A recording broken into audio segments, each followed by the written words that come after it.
जय भवानी। आजिकालिका समाज रे भीम आर्मी बा भीमवादी बोलाउथबा दलित माने आगर भी हिंदू थिले, एबे भी हिंदू अछंती।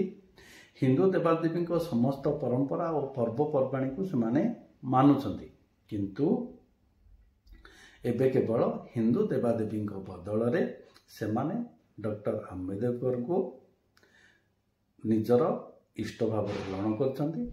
आउ देवादेवी बदल में प्रतिमूर्ति को रखी पूजापाठ करुँच, प्रतिमूर्ति उपर क्षीर ढालुंट, शवदाह समय जय भीम कहीकि शवदाह करुँच, छठ पूजा करुँच, गरबा करुँच। केवल आरक्षण को मानुथिबा बा आरक्षण राजनीति रे भरोसा करुथबा लोक माने ही भीमवादी और भीम आर्मी मान को मानती। मैं राम और कृष्ण को ईश्वर नहीं मानूंगा तथा उनकी पूजा कभी नहीं करूंगा।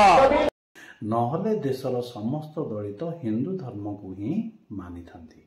मैं एक दलित परिवार में पैदा हो गया था, मैंने लाइसेंस मिल गया कि भगवान ने गाली देने का। एक सोशल मीडिया पे एक बात चल रही है कि पानी भी नहीं पीने देते थे कुओं से। अगर भाई कुओं से पानी नहीं पीने देते थे तो तुम क्या पीते थे? अगर तुम्हारे पास पीने के लिए कुआं था तो तुम्हें उन्हीं कुओं से पानी क्यों पीना था? ये सारी पॉलिटिक्स वाली बात तैयार जी है, हमारे धर्म को कमजोर बनाने की और हमें जात पात में बांटने की राजनीति है।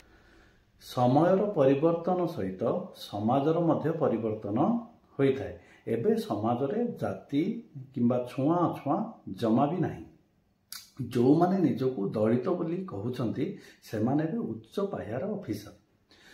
एबे समाज रे बड़ बड़ होटल ठारो आरंभ करके बड़ बड़ मंदिर पर्यंत कोठी भी दलित मानक पय अलग व्यवस्था नाही किंबा छुआ जाति किछि भी नाही।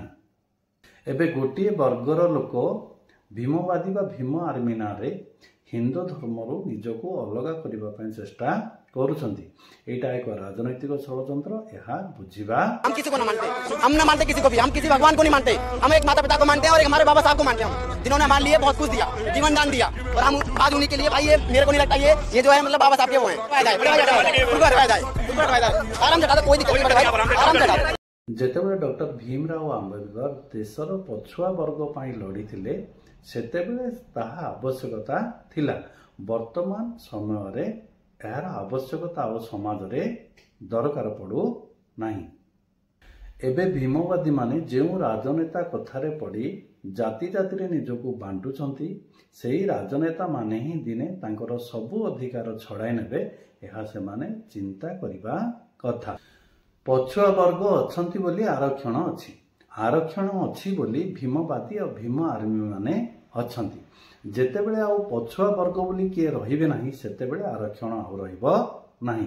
सेतेबेले भीमवादी नाम रे जो वामपंथी विचारधारा आउ रहिबो नाही। राजनीति करंतु किंतु राजनेतांको शिकार हुवंतु नाही, जाति जाति रे विभक्त हुवंतु नाही। देश और राष्ट्र अलगा कथा यह बुझंतु।